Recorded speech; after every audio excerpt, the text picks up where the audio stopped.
during this COVID situation, we could understand what is the importance of the digitizations.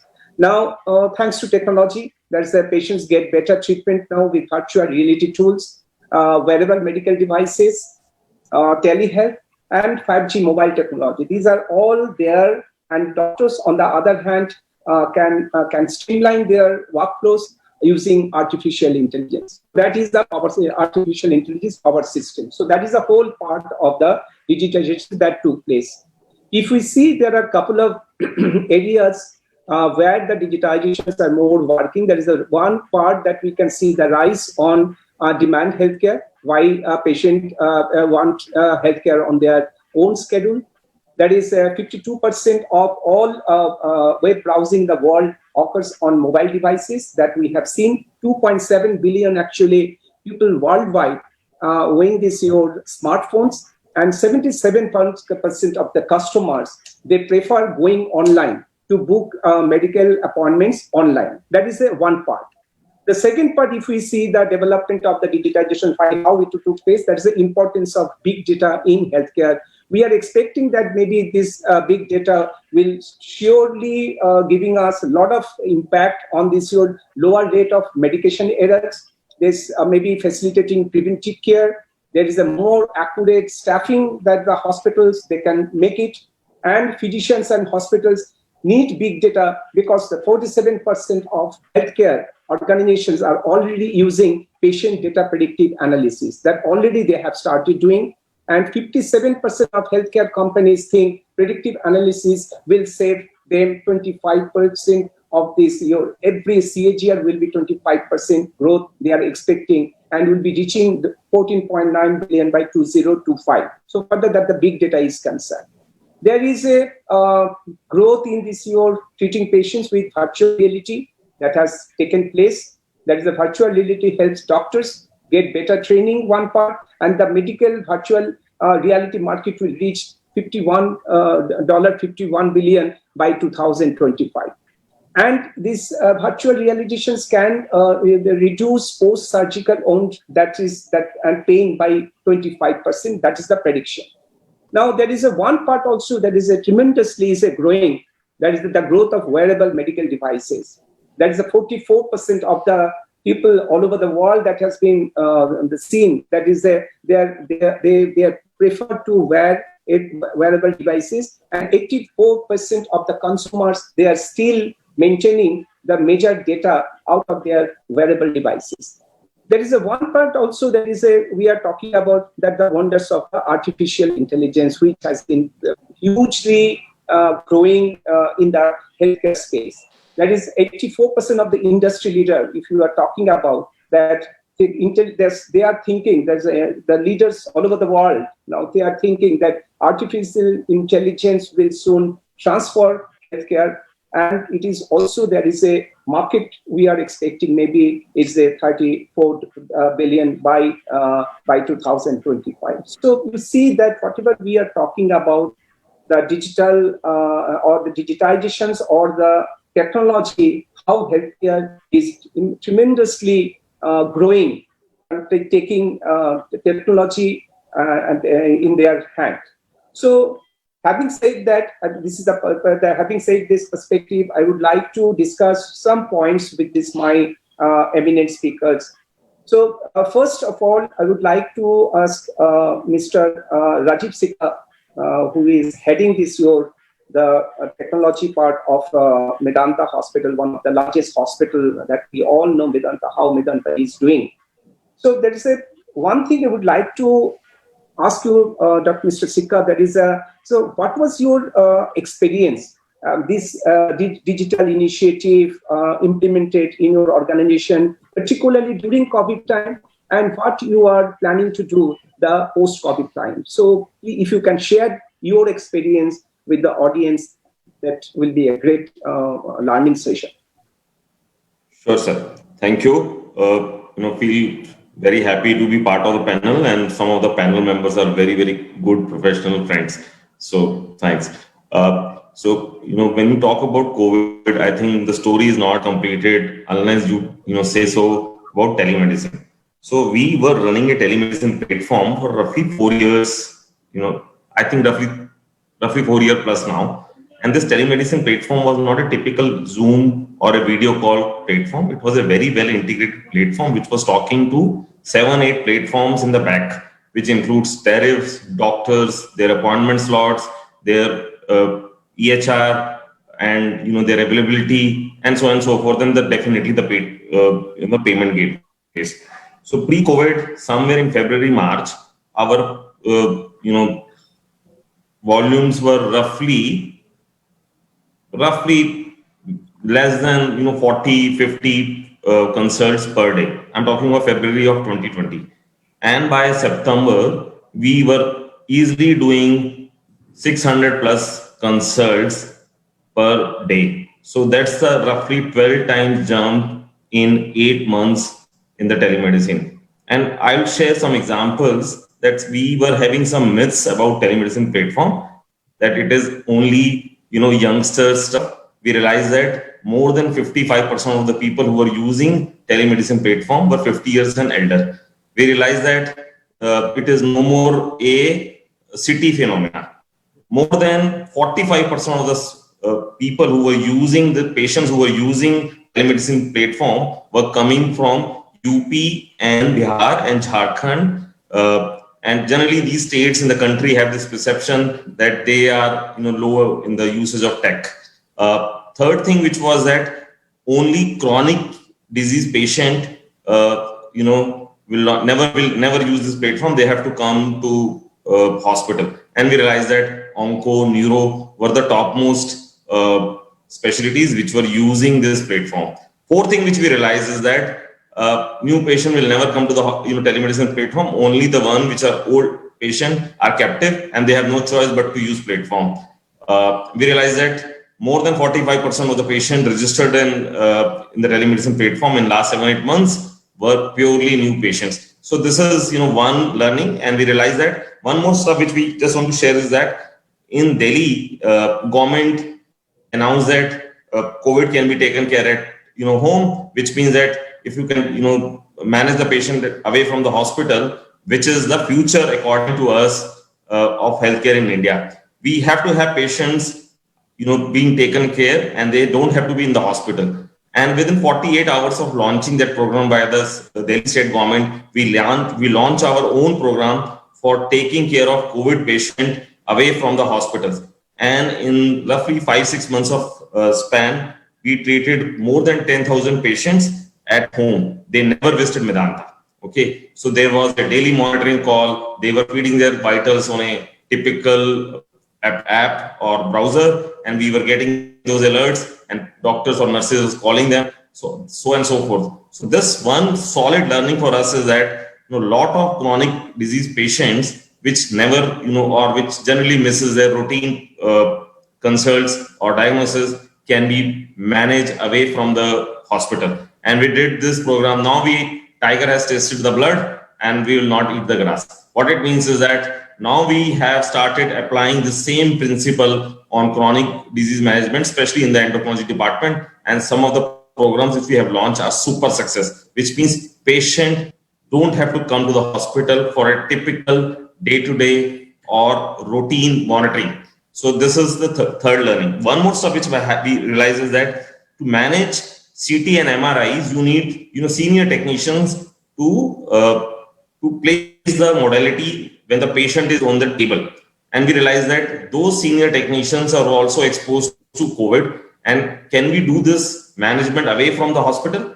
And just imagine that we started doing it. And this is not required for a typical CT or a typical MRI. This is required only for specialized stuff, and the patient has to be laid on a certain fashion.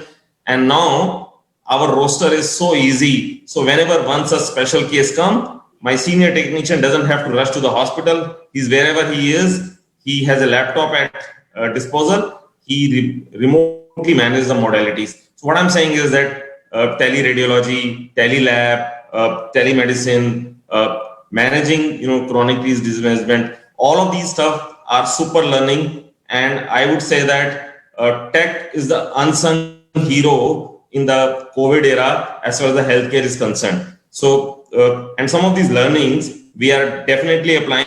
Not just we, I think all of the hospitals are applying, and that's according to me is the biggest learning of COVID for hospitals, including Vedanta. Sir. Yeah. Thank you, Mr. Sikka, for giving the insight of this, how you could manage this, your COVID-19 situation particularly. See, one thing that we can see that despite the many devastating impacts of the COVID-19 crisis, it does present that healthcare sector with a powerful opportunity to innovate at a very quicker pace and in some ways reinvent itself. That is the major part that we have learned out of this COVID situation. So thank you so much, Mr. Sikka. Now, I would like to ask Mr. Dwivedi. Mr. Dwivedi, you are also heading the technology part of a large organization, but you are managing a very particular kind of a specialized disease, the oncology care. And during this your COVID time, we could see that you will have to maintain the treatment protocol because there are the oncology patients, their continuation is there. And you'll have to continue. There is no question that during this COVID that you can stop the treatment or you can convert this as a COVID hospital. So in this kind of a volatile situation, how you could manage your organization? You could keep your patients safe, the employees safe. So how you could manage? What was your experience? Sure. So Medanta was way ahead in the curve. They were working on telemedicine solutions long before COVID actually came to the fore. We were not prepared. So when COVID came, we literally started with whatever was available and very platforms that Rajiv was telling, using Cisco WebEx and just making the patients pay on the website using a standard payment gateway. But within 2 months, we came with the app and that was fully integrated with our hospital information system. And we enabled our patients to actually book their appointments online on the app, register themselves, giving minimum information, and see all their lab and radiology reports, prescriptions even, and we enabled online payment using app and also facilitated the video consult from the doctor to patient directly. Of course, we appointed a few telemedicine coordinators who will come in between because, in spite of best efforts, sometimes doctors may not be available for teleconsult at the designated time. And this is our experience. So they needed to be second checked. So of course, some human intervention is needed. Patient will show the inclination to consult a doctor on a particular day. That particular interest will come to the system. The coordinator will check with the doctor. And once doctor confirms, then only payment link will be enabled. So there is no dissatisfaction and there is no undue expectation. Once payment link is enabled, everything is all set. And at the time of the scheduled call, the coordinator will call the patient again and doctor is waiting in the OPD. And the waiting list, there is a single integrated waiting list. So that shows the patients who are really outside the door of the doctor and the patients who are waiting over the telemedicine platform with some specific link that this particular appointment is for telemedicine. Doctor just has to click and the video session opens. The consultation happens. Doctor can make online prescription and the prescription reaches to the patient through that app itself. The patient can take the medicines, treatment, and go for the investigations as are required. Subsequently, patient can either do a follow-up over telemedicine or can physically come. Of course, there are certain limitations in oncology. You see, chemotherapy cannot be administered remotely. So for such interventions, whether it is chemotherapy, or it is radiation therapy, or there is a surgery required, those visits are mandatory, but at least post-surgery follow-up visits, post chemotherapy, there are a lot of questions, lot of queries that patients have, lot of post treatment morbidities are there. At least those unnecessary visits can effectively be avoided. So that is where we stand today. Our platform is all being appreciated by our patients. And as Rajiv's experience says, the old patients and patients who don't understand ABCD of technology, even they have their children, their relatives, somebody is there to assist them, and they are very happy and blessing us. Yeah. Thank you, Mr. Dwivedi. So we could understand that during this your COVID unprecedented situation, actually, this how we all utilize this your technology to mitigate the demand, and this the safety side of the patient, and that they should not come to the hospital, they should visit the hospital through remotely. So many ways we could see that we have taken the help and the support of the technology to overcome the situation. So that is one very big part. Now I would like to ask Mr. Partho De. Partho, you have a lot of your exposure in terms of your managing a healthcare, and also you have developed so many different kind of technology tools during your past, and also you are now developing at present as well. So I would like to ask you one thing that is a consumer specific. In case of consumer, in case of us, it is a patient. So if you can say the patient specific initiatives using your digital technology, in particularly in healthcare. So what are they doing, and what is the future of this? Can you please give us some kind of an insight of this particular space? Yeah, thank you, Rupakda, and it's an excellent opportunity to speak on this topic. Specifically to the point of a consumer, we often miss it. Most of the time, our hospital digital initiatives are targeted to the clinicians and certain time to the administrative people of the hospitals. We do have a lot of proliferations of telemedicine as of now, but that is more towards looking at how you are availing a medical services through the internet-enabled world. I thought of bringing a different perspective over here, is talking about how we are taking the consumer initiatives in the hospital when the patients are being admitted there, and how we are in a position to offer them better services from a service delivery perspective. Let's say if a patient is staying with us as an inpatient, is there any way we can work out some situations, some platform, some technology enablement through which the service quality, what he gets, may not be limited to the clinical service quality, but to a non-clinical service quality, because in a hospital stay, the patients would often require a good quantum of a non-clinical services, and how we can help over there. Very simple example is that if a patient need water and the patient is admitted in the room, typically what they have access to is a nurse call bell. They would be pressing the nurse call bell and somebody would go and then probably help with that. And we have seen most of the time the nurses will go and then they will understand the water is required and they will send someone else with water. And this is the nurse's visit is completely wasted for that case. So what we have done during this time is we have developed certain systems through which a service request can be generated, either using a voice command, like the way they will speak, maybe using a Google Talk type of situations, or maybe by selecting a specific services, the patient should be able to put up a service request, and the service request could be as simple as I need water, or it could be something else like I'm going home and can you book a cab for me, or could be any other services when they are staying inside the hospital. And this service request will be completely tracked, and the patients would know when this is going to be fulfilled. The challenge with this non-clinical service request in the hospital is they don't get tracked. Particularly clinical services are tracked either manually or electronically.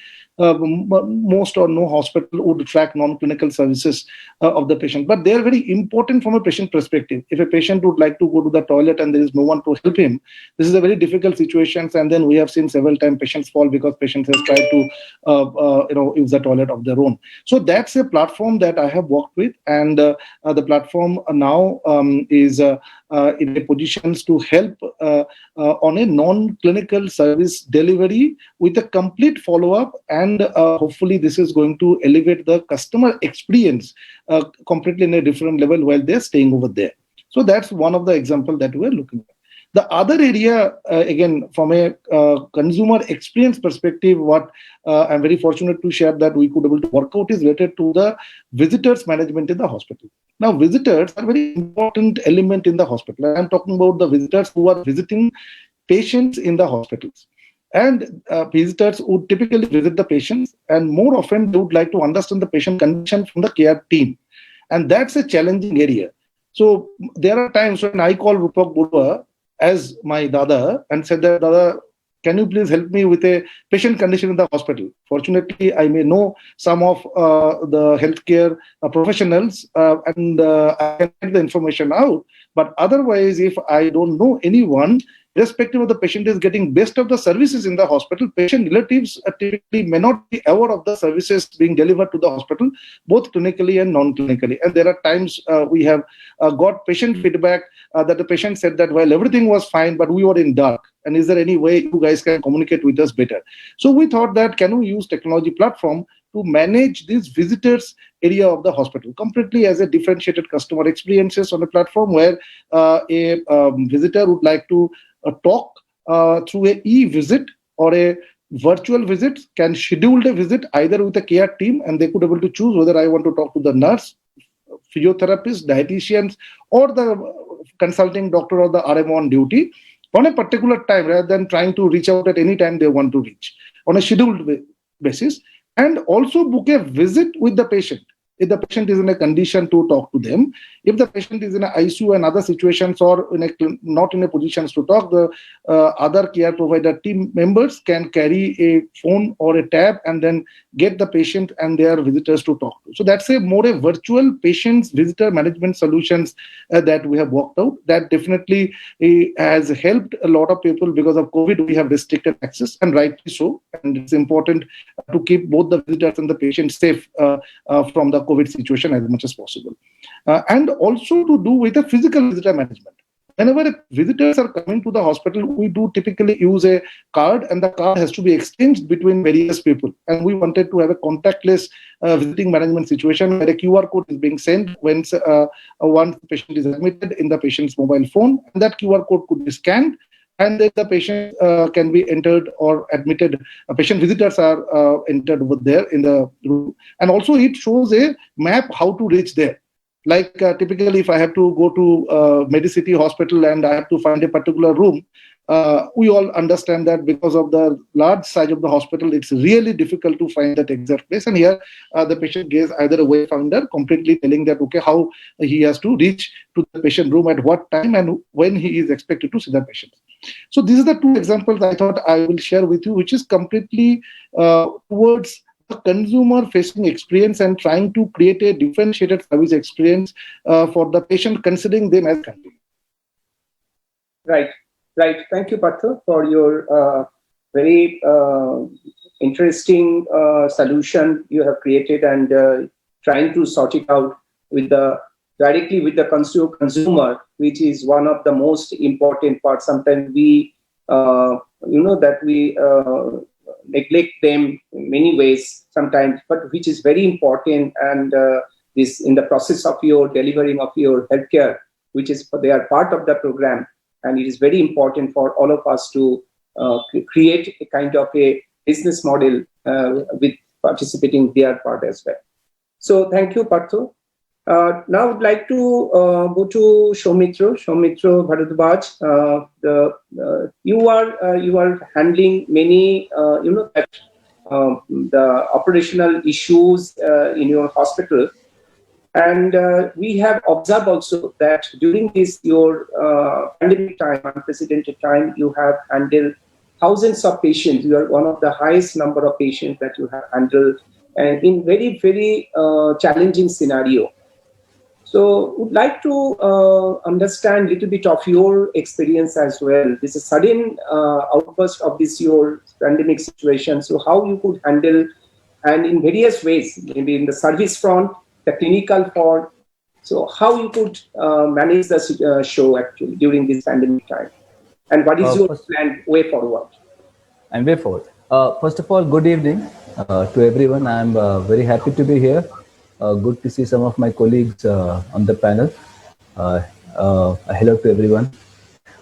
Regarding your questions, sir, of course, these were unprecedented times, and we were not prepared, and most of the thinking was done on the trot. We came out with innovations from the learnings and feedbacks from patients. To begin with, the biggest challenge was that the old system just came crumbling down. First challenge, infected patients coming in, family not interested to get him inside the hospital. So transport in of the patient was our first challenge. Training people into doing that, yes. But even when we were inside the hospital, two big challenges which we faced. One was rounding. I think where technology played a very big role. Simplified solutions, jugaad of Indian civilization and mentality played a big role in our initial rounding. So we had telemedicine inside our hospital as well. So while we talked about Sikha Saab very rightly gave us a complete fantastic insight into the telemedicine for outside patients. But we used it even for inside the hospital between doctors and between patient registrars, RMO and doctors. Because, sir, what we realized that the most valuable people in the city were our doctor force and our clinical force. So the first biggest challenge used to be one of safeguarding their health, because we were fully aware that the biggest source of infection would be the hospital. And in that, we used telemedicine in a very big way. Computer on wheels played one of the biggest roles in keeping our healthcare team healthy, fighting and kicking. This was one thing. Second, as Partha rightly said, the communication between family and patient became a big challenge. The whole society was engaged. Every person came through 4 or 5 channels asking about the same patient. It became a little bit of an insane flow of information from various quarters. And I would say there was an element of Chinese whispers. The only way forward was to create one person contact, which created further problems. Legality required that the next of kin would be the contact person, and many a times next of kin didn't have the knowledge or the sense to fully understand medical situations. And as patient deteriorated, we were confronted with many serious allegations about communication, lack of health, which had even medical legal implications. What really saved us was that each and every communication was recorded. Each and every communication was recorded. And we kept a backup and a library. Given the fact that we were at one time handling 200, 220, 230, 240 patients with 11, 12 patients on ECMO, another 40 on ventilator, it became very crucial for us to create a audio video library. There was no place for paperwork. This was something we did well, and I, being also head of marketing for my flagship hospital, was saved many a times when complaints happened. So I would say that from now on, the biggest learning is keep all communications on our audio-visual file. I think paperwork is now past. that is something which we all need to take care of moving forward. About learnings, I think something which became also a big problem was doctor time management, for which we created 3 layers of doctors, communication systems, which worked very well. The biggest learning, I would say, going forward would be that tech, which got very cleverly and nicely energized. Like I would say, COVID was for telemedicine, the demonetization of electronic payment gateways. We need to nurture it. We feel that the doctor's part of telemedicine should be made as comfortable as possible. I fully agree with Partha that a patient user interface is usually neglected, and his suggestion about those patient experience have to be given priority. But telemedicine, if it has to survive, it has to be properly managed. A department and a team has to be introduced so that the doctor's time in telemedicine is least possible. So that's something we could talk later. But from my point of view, what I've told in my hospital, that a separate team of 4 or 5 people need to be introduced right away to sustain the telemedicine initiative for the sake of better healthcare systems of the future. Thank you, sir. Yeah. Thanks, Soumitra, for your very right kind of an approach, that the documentation in this kind of a digital era is very, very important to avoid any kind of medical legal issues, and not through your the paper part that is all past. So we'll have to move forward with a fully digital way, how the hospital can keep all kind of a documentation of the materials. That is very, very important in today's situation. So I would like to go to Mr. Suresh Ramu. I think Suresh Ramu, Mr. Ramu, you are here, no? Yes, absolutely. Yeah, fine. Thank you. So, Mr. Ramu, there is considering your background and all we are talking, you could see that all the service providers, they are all talking about manifold increase of the digital platform technology. Using technology, there's 150 to 100% of increase of the digital platform. And from your background, I would like to ask a very important question. That is, you know that these digital platforms are what we are talking about, from 50 teleconsultations to reached out to 600, 700 teleconsultation. And these are the teleconsultations and all this digital media we are talking about, big data. So these are all a very vulnerable kind of a data. And these patients, they are sharing their very, very confidential data on the platform. So from your side, we would like to ask one thing. This is a security and privacy in the digital health era.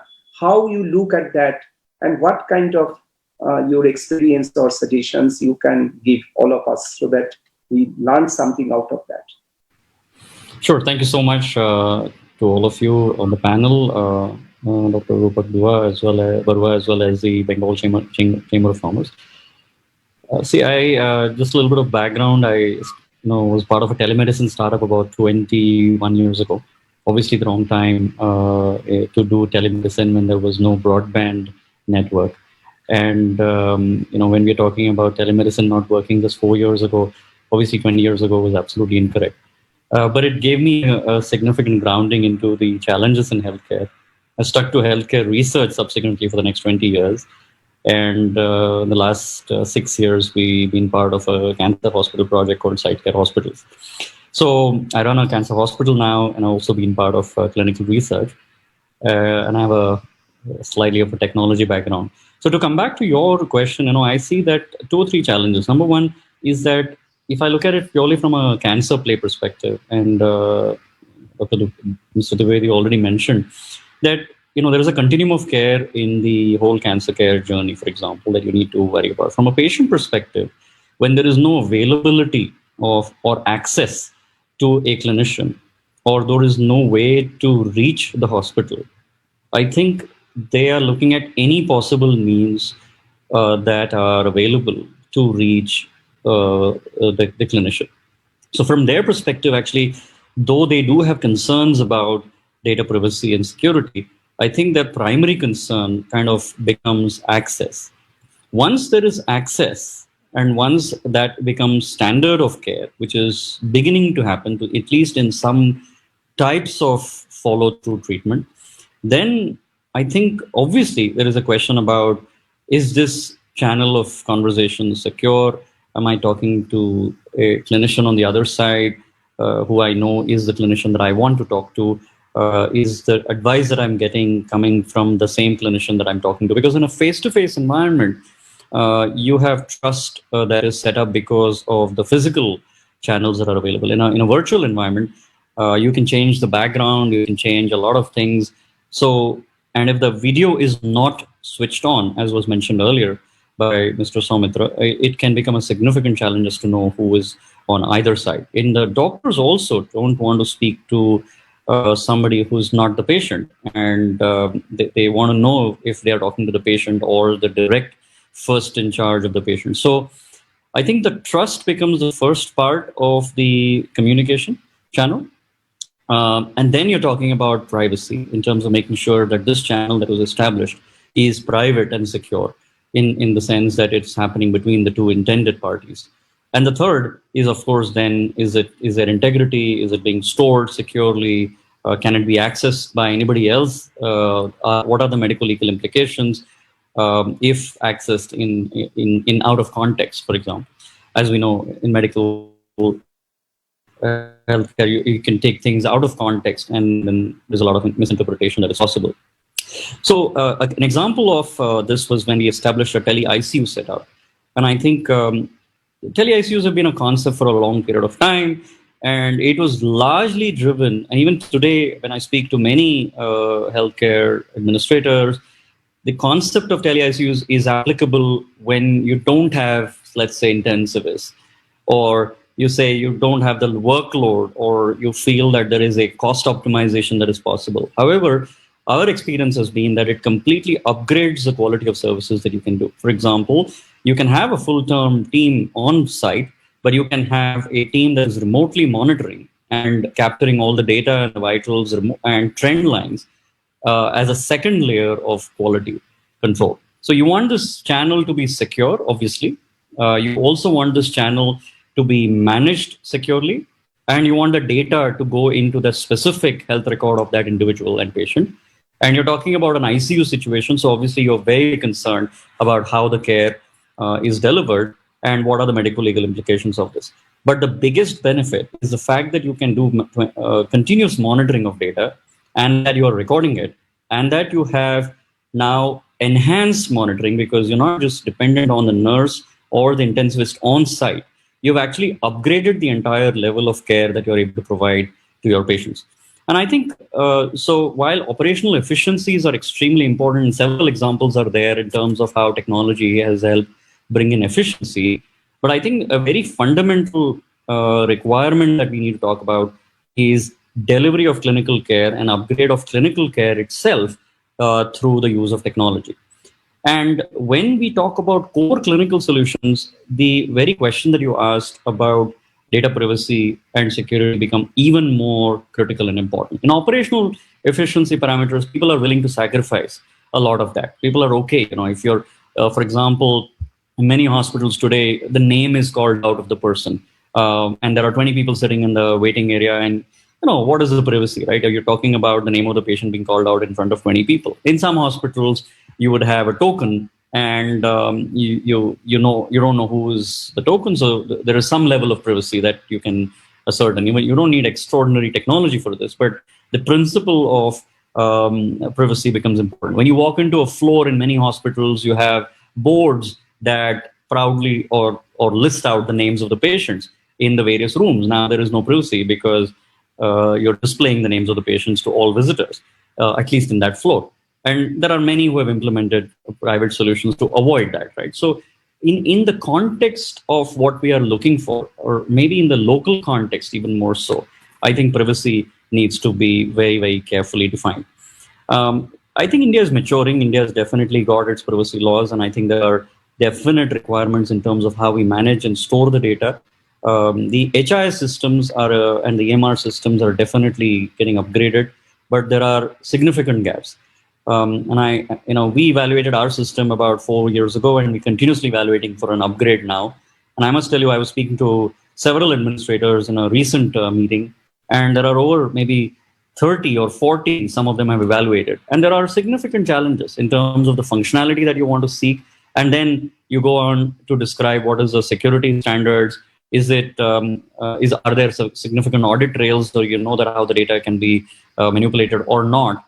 Because these are the questions that are going to come up as technology adoption becomes increasingly important.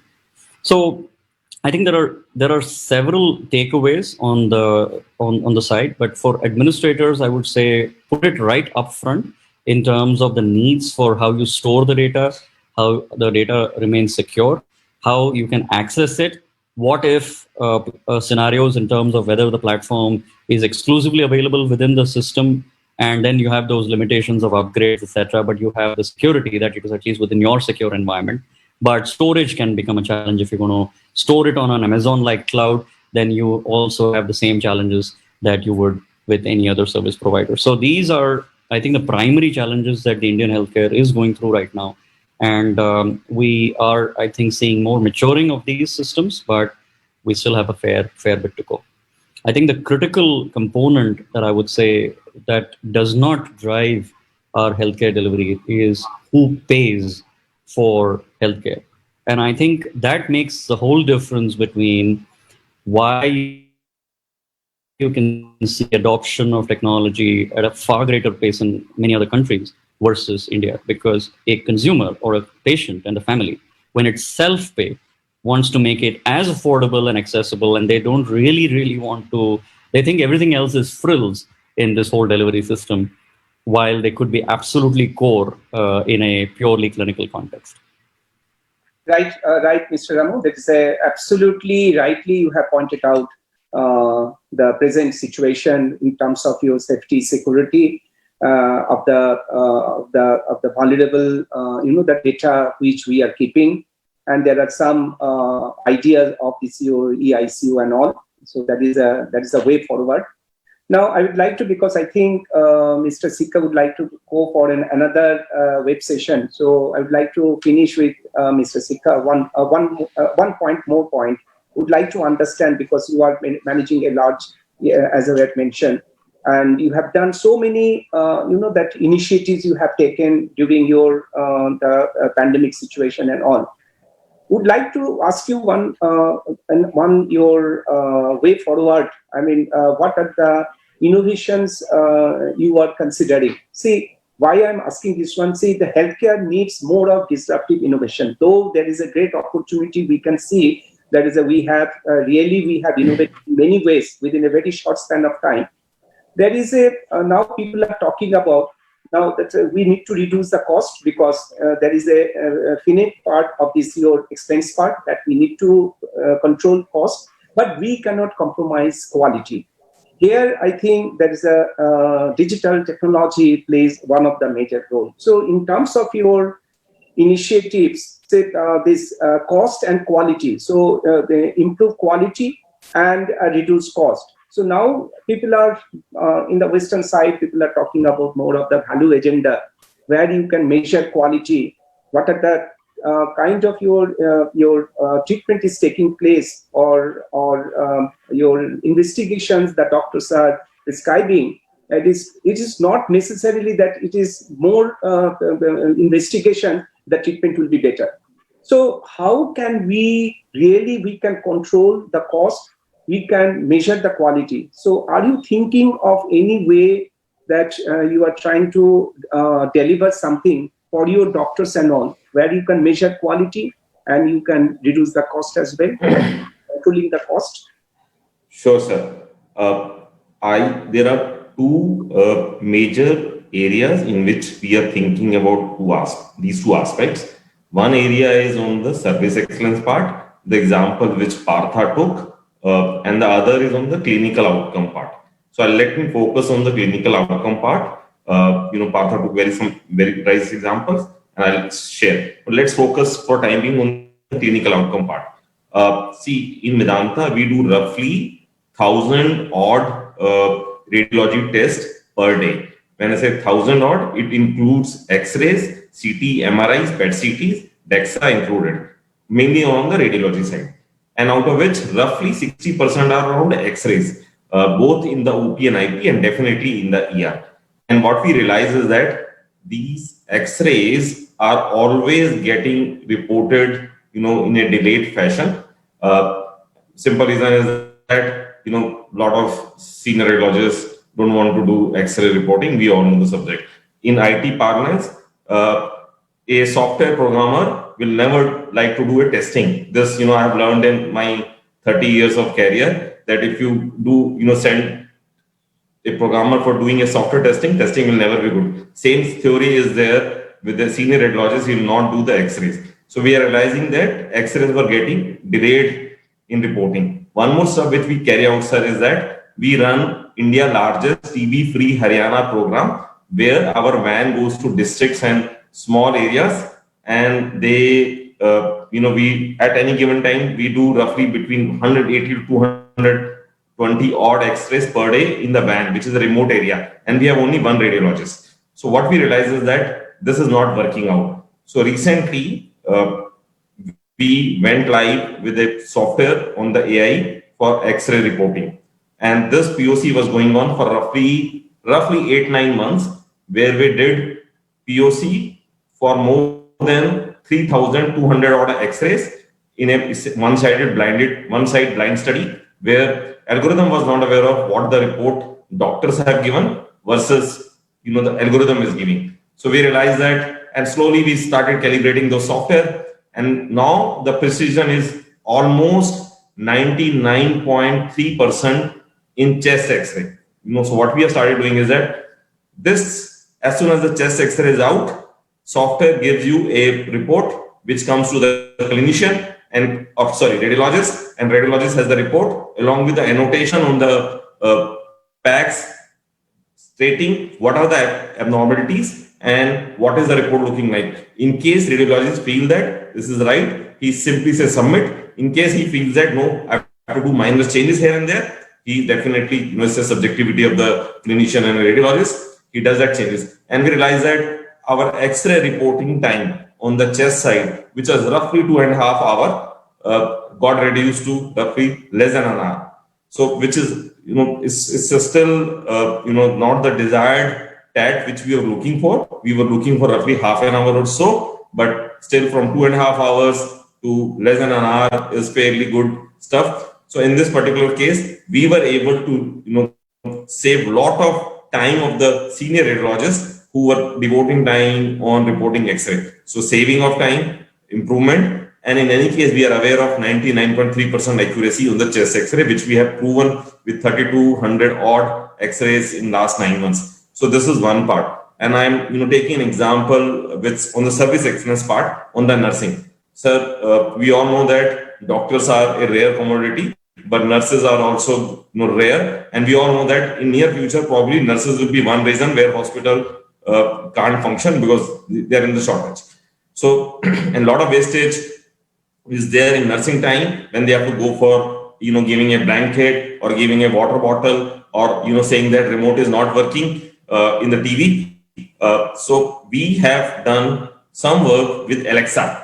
So we have Alexa in a room on the patient bedside, and we have Alexa on the nursing unit. So, patient speaks to Alexa, please arrange a, water bottle. So instead of, and information goes to nurse. So instead of rushing back to press the nursing bell, nurse is aware that this particular call is for, F&B. Right now, we have not integrated F&B, we have not integrated housekeeping, but we will eventually do that. So which means that Alexa will figure it out. This call is for F&B. It will go directly to the F&B chamber. So we are working on that part, but this part has been resolved into 2 areas, and we did fantastically well in the COVID. This is also a learning from the COVID, where it was, staff was shortage. F&B guys were not willing to go. Nurses were having difficulty in wearing those heavy, PP kit. and traveling, all those issues were there. So again, I think we realized that this can be leveraged. We did a small POC on maximum leverage items, which were on F&B, housekeeping, and engineering stuff. Apart from the clinical is still catered by nurse, but these three, in line with Partha's statement, are now done very, very successfully to reduce nursing effort in doing non-clinical work. Sir.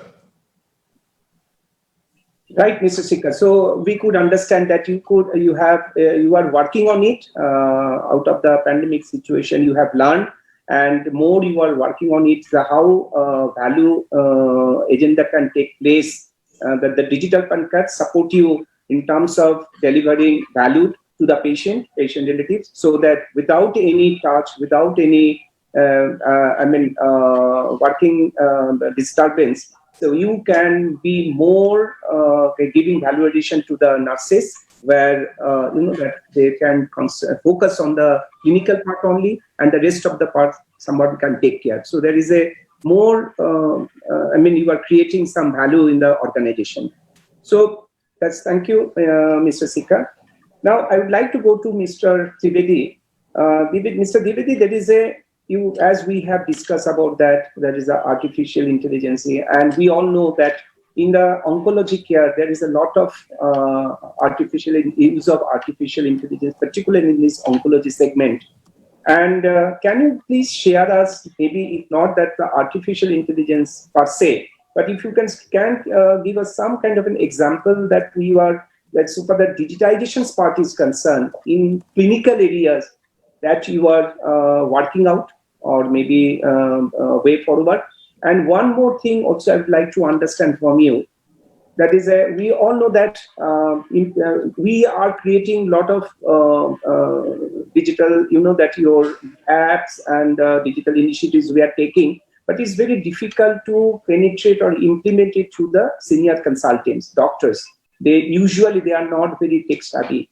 So one way improvement is happening, your innovation is happening, you are trying to introduce many of the clinical areas is your digitizations, but again, there is an implementation part. So how are you managing your units? So can you just give us some insight? You have absolutely hit the nail. So yes, that is the challenge, and it is a well-known challenge. Initially, I also had this perception that actually the doctors are playing difficult. But we realized subsequently that was not the case. The software has to be, content rich, and it should reduce their effort and improve their clinical productivity. Then only doctors will feel happy to adopt it. We started with chemotherapy. We built the chemotherapy protocols with formulae and made it so simple that organ-specific list of protocols were there. Doctor just has to choose one, just put the height and weight, the BSA will be calculated, and dosage, etc., along with the entire list of drugs that is put in there, including antiemetic, antineoplastic, and maybe pre-hydration, post-hydration, flush. Everything is all fed, just depending upon that particular protocol. And maybe a resident can do it. There is a workflow.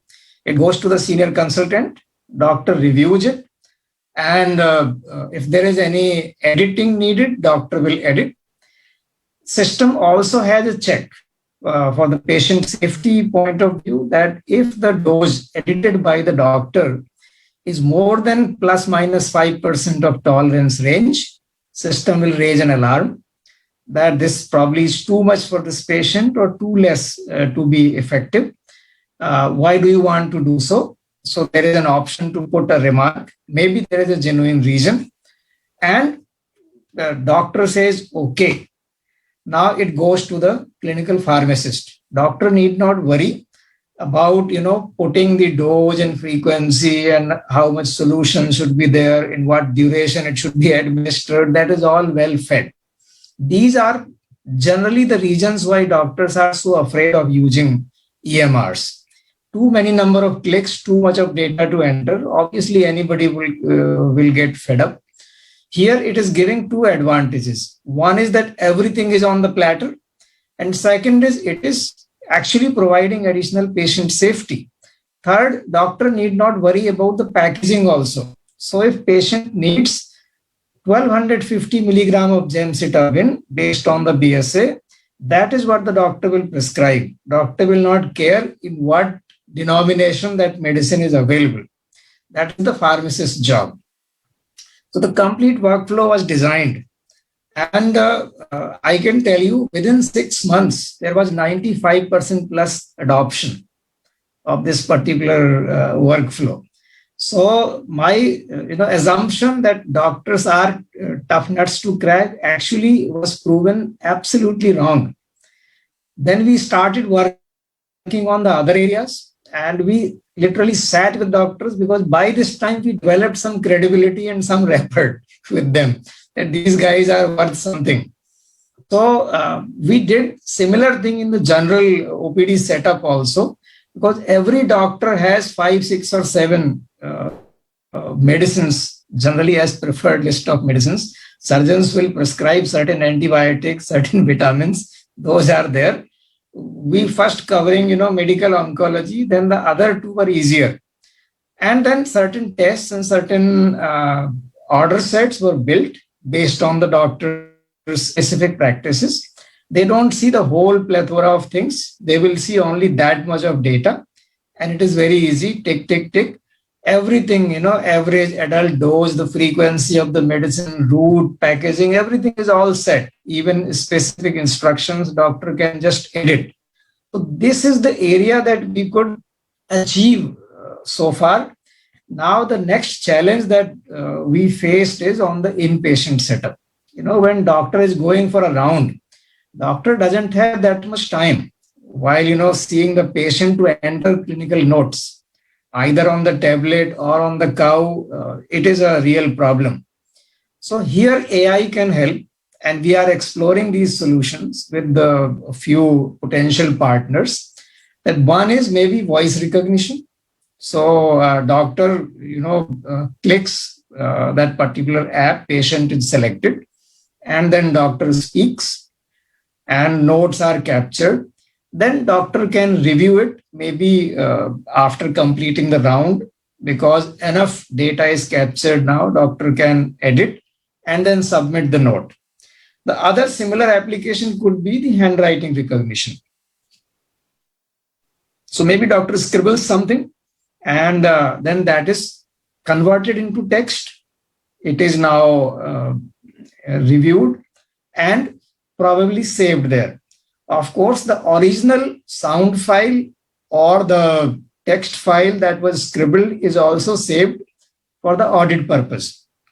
So in case there is a translation error, there is a transcription error, at least it is known that this is a technology error, original text is preserved.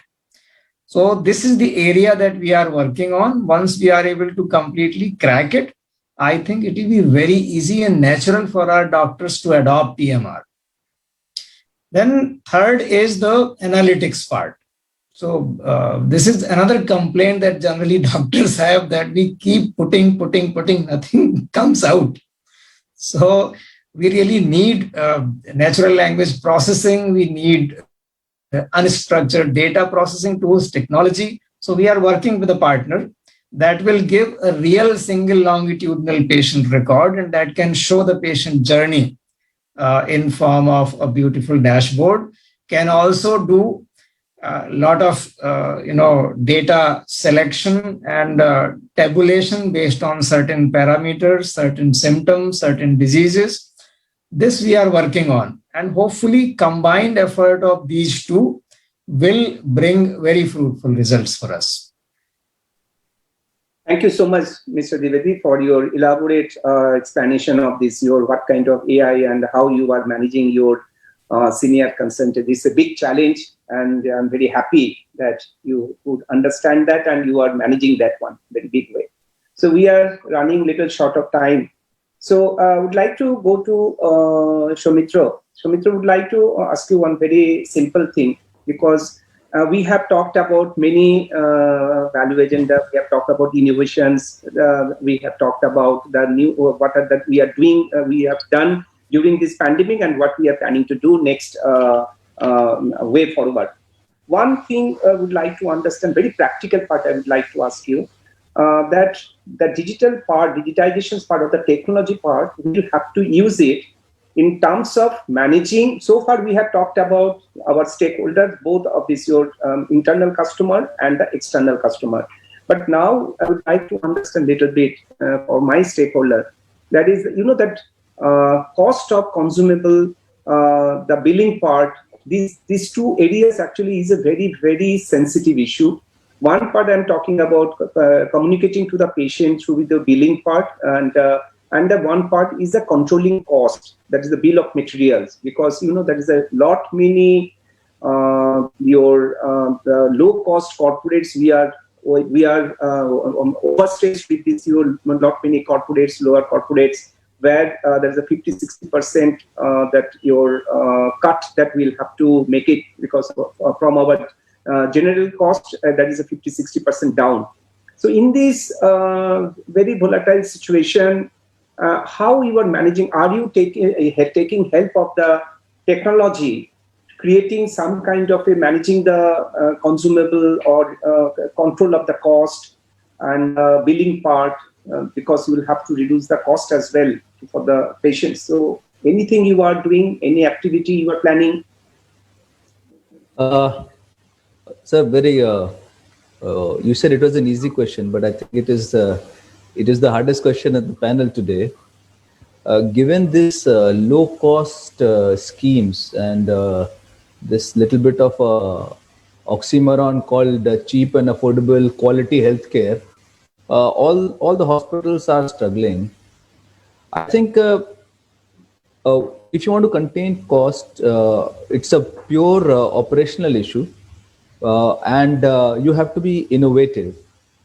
And as a lot of government schemes are now getting online, they're using technology for billing online and sometimes real time, and there are constraints of dates also. When the same date billing have to happen, you will have to restructure your operations to meet both the things. I suggest dichotomy. I work very closely for the consumption part by creating virtual stores for each area, each department, and watching the consumption very closely. Not an easy thing to do. I have not totally solved this problem, but definitely using the hospital software to create captive or slave virtual stores is one way forward for understanding the consumption part. That's number one. Regarding billing, I think there are a lot of softwares which help you print the bill in a more understanding or understandable way. We have changed the printing part of a lot of our billing cover page and the content page in such a way that people understand that better, so the communication is better. But either which way, I think the effort has to be that somebody actually explains the structure of the bill. I'll give you one simple example. Some softwares give surgery, surgeon's fee, anesthetist, and assistant surgeon as a composite number. That becomes very large. So in our printout, we talk to our software vendor and we told them that please bill it separately. That's one way. But I would again say the most important part is to use technology in simplifying the printed part and explaining that to the patient upfront for better patient perception of your cost and costing. I hope I answered. Yeah, that's right. That is how the technology can support us to controlling the cost. and proper communication to the patient through proper system. And most of the time now we see there is the billing process also is changing very fast, because most of Yes. our the organizations, other organizations, government organizations and all, they are all becoming tech savvy now, and they are all uploading of the bills through this your system only. There is And rigid, and very rigid. Yes, very, very distinct. So this also will have to build in our system. That is one part. So I would like to quickly go to Partho. Partho, one thing that we would like to understand, one question, there's examples of your digitizations of support services in hospitals. You know, there are many support services in the hospitals so how you are making, can you give us some kind of an example of management of patient services request?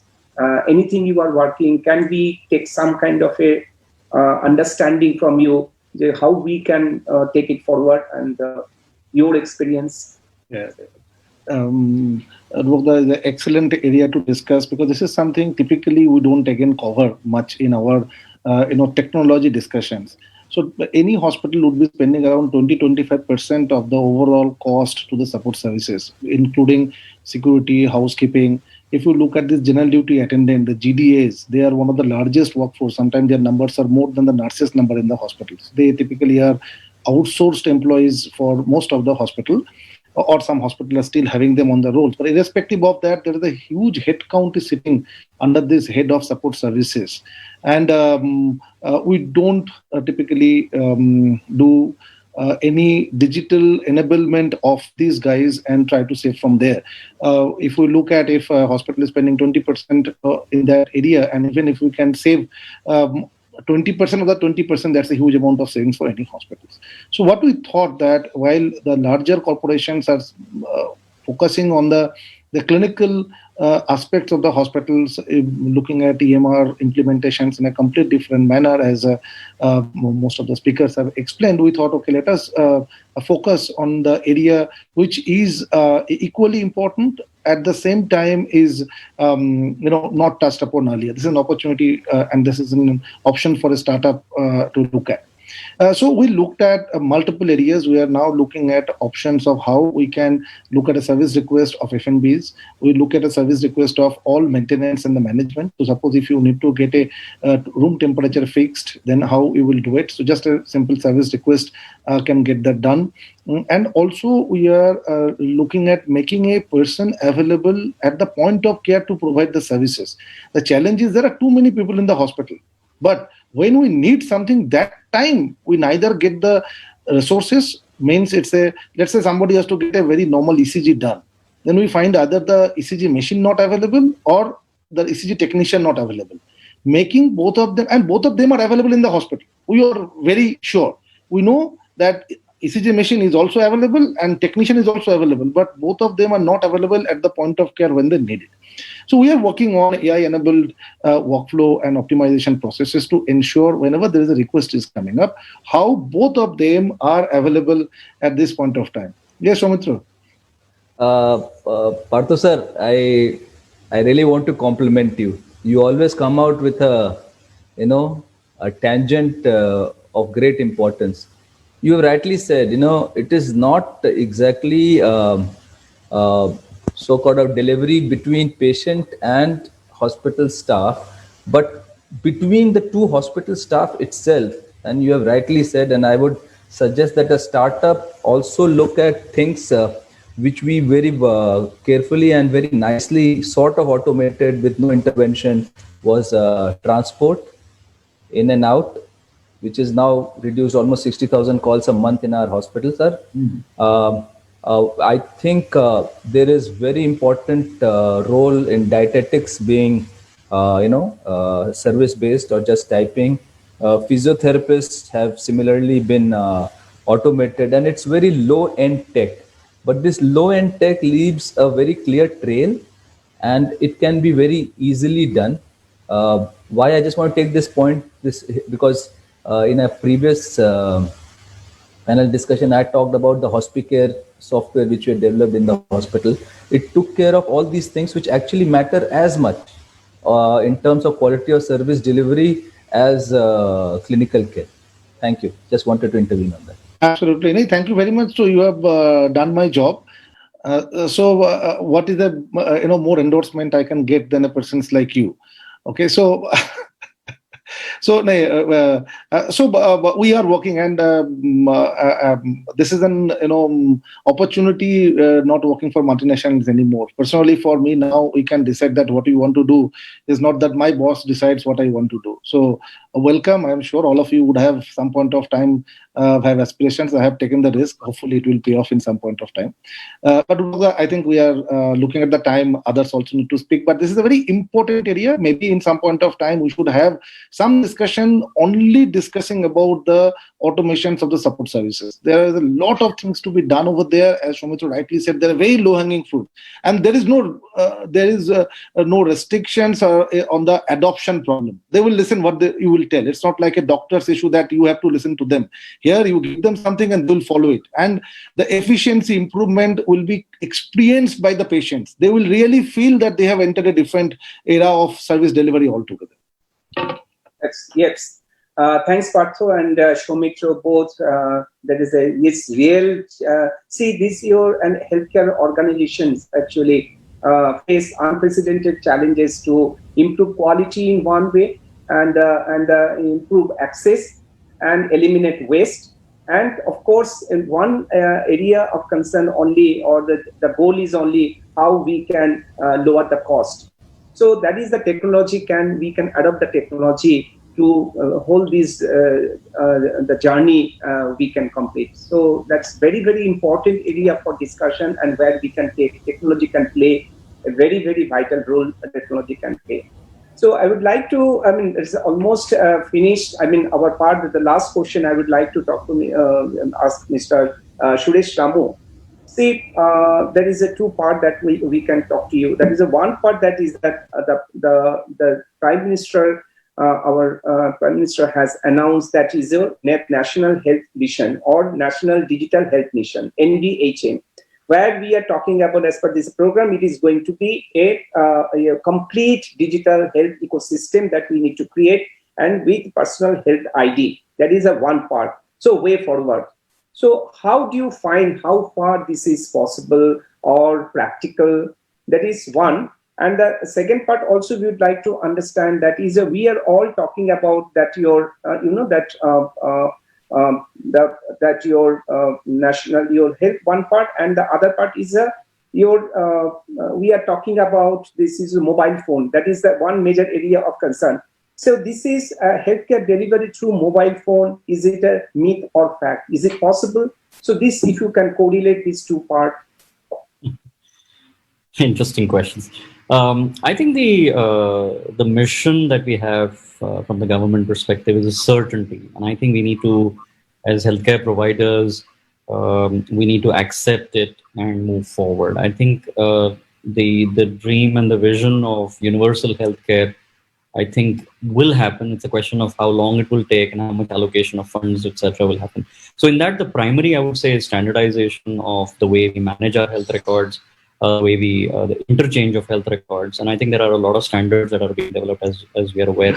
And I think that path will continue. The acceleration of access to healthcare in terms of either a variety of schemes, and with PMJAY and a lot of the schemes, I think a large number of people will come under having access to healthcare, at least from an insurance perspective. Even if the amounts are small, I think the basic access to healthcare will force healthcare institutions to comply to those standards and allow for interchange of data. As digitization goes forward in every aspect, I think healthcare records will also be required to be digitally available and demanded by the payers, including the government. And I think that is a definitive way forward that we must factor. It might take a few years simply because of the magnitude of this, but I think that is something I think we should take forward. Regarding the second question on mobility, I think, it is not an if question, in fact, about if we can deal with mobile phone or not, because the consumers are definitely not going to have computers or laptops and even tablets or mobiles are basically going to be the future in terms of the way we are going to communicate. Having a single device to communicate and for interchange of data, will be the way forward. Obviously, there are concerns about how the data is secure, who uses it, what are the platforms, because a large amount of telemedicine today, even in India or maybe a world over, is happening through WhatsApp. And I think the fact of the matter is that the data is not secure, and it is going through public, or through channels that are not always as secure as you would like it to be. But that's the fact of the matter. As more standardization comes into play and the government maybe introduces platforms that allows for interchange of healthcare data, I think channels for exchange of information will also go through some of these standards. But it's an evolving path. I think there is a journey ahead. I think India is really galloping, I think, in terms of some of this and jumping some of the waves of usage of paper and decades of it. I think we are really accelerating in the way we are adopting technology. And I think we will see a lot of this in the next few years. Thank you. Thank you, Mr. Ramu, and thanks everyone, because we are absolutely out of time. And we have discussed many aspects of digitizations in healthcare, and particularly from the end users point of view, where we have considered is the patient experience, clinical areas, implementation of the technology, and also how we can mitigate the cost and how we can improve quality of treatment delivery model we can create. So all those points we have discussed. I think there are a couple of questions for the audience, but I think we can take it offline, because we'll ask Bengal Chamber, Anguna, if you can forward it to the individual speaker. They can reply back. You can mail it so that the person that's a question has raised, so we can give reply accordingly. So we'll not waste much of time. And thank you so much, all the speakers. Partho, this Mr. Divedi, I think Mr. Sika has left, and Shoumitro, and everyone. Thank you so much, Bengal Chamber. Thank you so much for the nice session. Thank you. Thank you all. Thank you so much. Thank you. So we will try to cover some of the questions in our next session, and we can always share with the speakers and connect them with the audience offline. And moving on, I would request the tech team at the chamber to relive the social media. And for the cloud streaming, the webcast, we will continue here now. There's no break in the webcast. So the next session is Smart Hospital Management Systems. It would be chaired by Mr. Sanjay Sen, who's the co-chairperson of IT Committee, the Bengal Chamber of Commerce and Industry.